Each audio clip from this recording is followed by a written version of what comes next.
Yesterday, we discussed with Congressman Keith Self of Texas how Secretary of the Army, Christine Wormuth, is blaming conservatives for the Army's failure to meet its recruiting goals because those conservatives are pointing out the military's wokeness.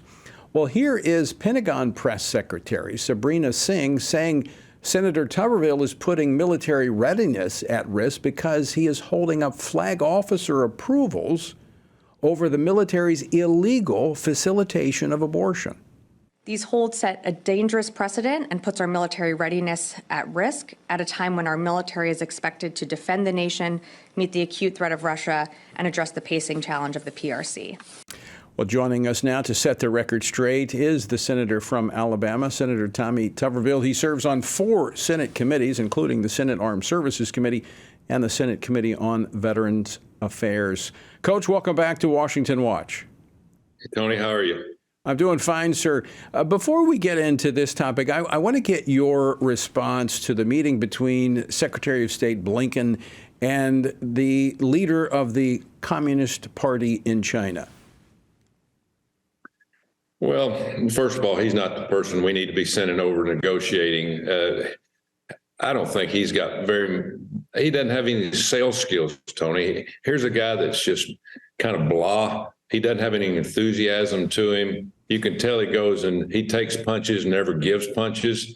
I've evaluated people all my life, and this is not a fighter. I mean, this guy just gives away everything. And that's what he did yesterday. He basically went in and he got scolded about us shooting down their balloon. He got scolded about us talking about protecting Taiwan, and pretty much come out of that meeting and agreed with Xi Jinping and said, we're going to quit talking about the balloon, and we do not think that Taiwan needs to be defended with their independence. And so just opposite of what he should have been doing. First of all, Joe Biden should have been over there, not Tony Blinken.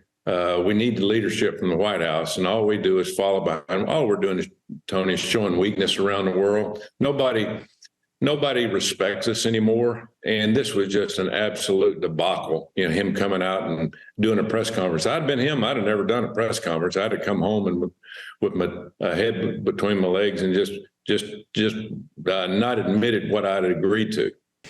Now, Senator, you've been pretty tough on China on the Armed Services Committee. In fact, inserting several provisions in the National Defense Authorization Act regarding China. Are we being too soft on China? Are they leading us as opposed to us leading them when it comes to establishing the parameters of how we're going to interact?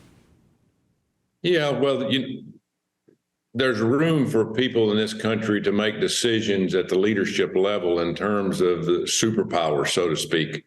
You got to remember, our GDP now is about 21 trillion. China's is about 17 trillion. Russia's about 1.4 trillion.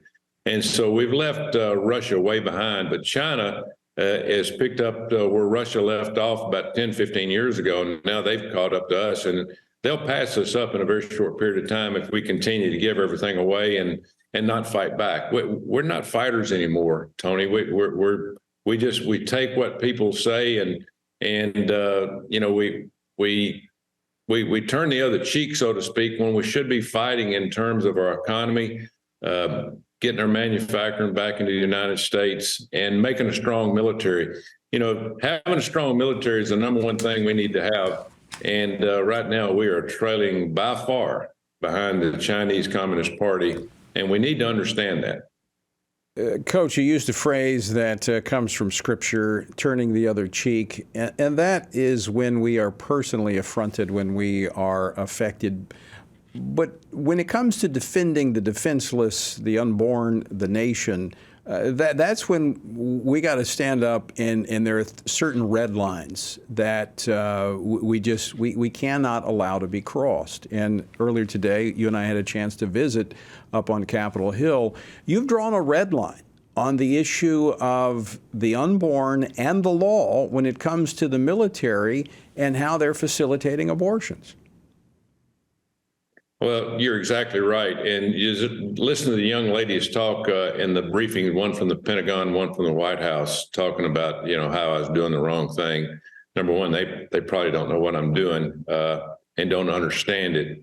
But the thing is, we're going to stand up for the unborn in this country. And I'm a Republican. I'm a conservative Republican. I'm a Christian conservative Republican. And I believe the sanctity of life and protecting that life. And I don't think that we get far enough into that sometimes. But that being said, we need to speak out every day for this. I've drawn more than a red line. I've gotten even more stronger in my belief of what I'm doing, because they continue to say these things in the public's eye, in the media, but they never say anything to me. There's no discussion. There's no dialogue.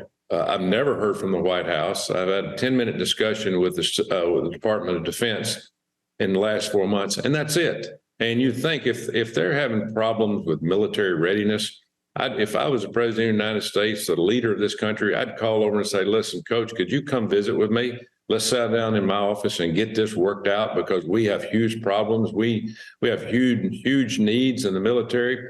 We don't have that. I mean, there's not one job that's unfilled. Everybody's doing their job. Unfortunately, they're building a woke military out of their philosophy that they've got running through the DOD right now.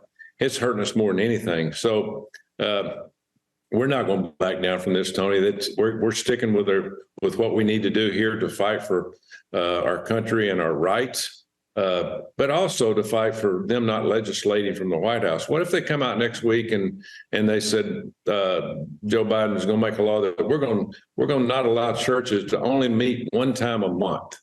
I mean, they could do stuff like that. If we continue to let them make up laws in their head and only from the White House and not go through Congress, we're going to have a very, very tough time in this country. So, Coach, just to be very clear here, not only is this an issue of protecting the unborn, but it's also an issue of protecting the law. The Congress has set the law that, we cannot use tax dollars to facilitate abortions. That's, as I said earlier at the opening of the program, that's a 60% issue in public opinion. But it's also what Congress has set as the law. The military, post-Dobbs, has simply said, well, we're going to pay for women to fly wherever they want or to go where they need to, get time off, which is a facilitation of abortion, which is against the law. Yeah, Tony, we've had a policy in the military for decades that has worked, and we've had very few abortions only because of rape, incest, and health of the mom.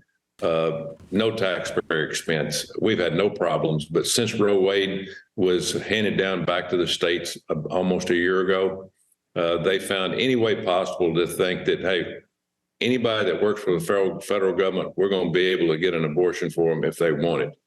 That's not their job. Their job is to go by the laws that we pass in Congress, not to make the laws in the White House. Well, Coach, I want you to know we're standing with you, and millions of other Americans are standing with you as you stand for the unborn and the law, two very fundamental elements of what makes America different. We're ruled by the law, and we protect the vulnerable. Coach, we appreciate your leadership, and thanks for joining us today. Thank you, Tony. One thing I'd like to say, too, if you're listening to this show, call your congressman and put your 2 cents worth in, the people that represent your community, and let them know how you stand on this. And because it's going to get rougher as it goes.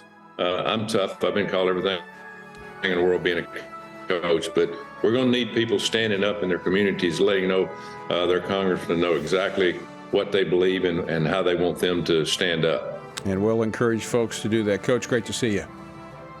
Thank you.